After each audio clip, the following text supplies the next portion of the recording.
Nigel Hughes said the days of political royalties are over.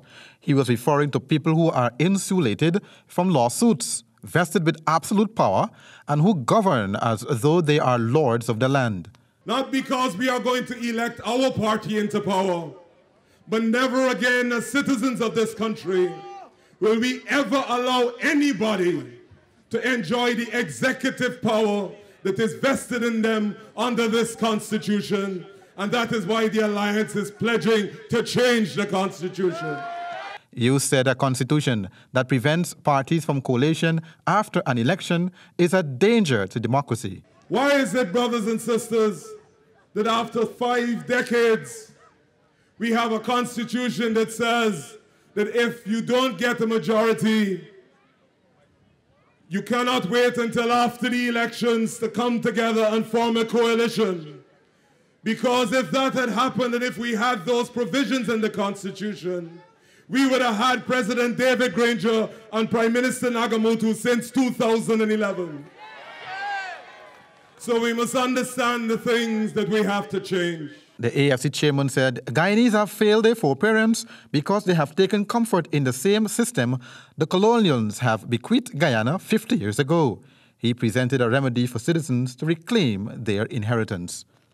Tell me, after 50 years of independence, how come somebody come and tell us that because they gave us a house lot, or that because they did what? Build some road, that is relevant for consideration for election?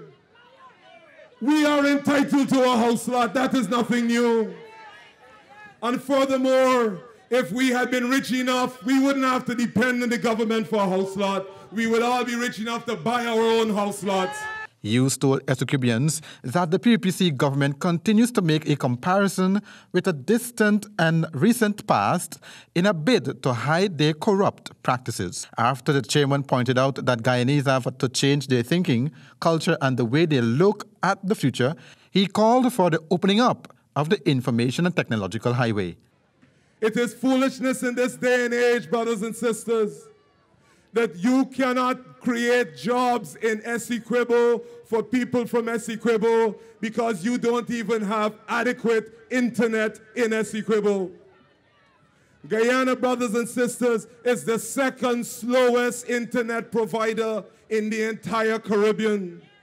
The only country that has slower internet than us is Cuba.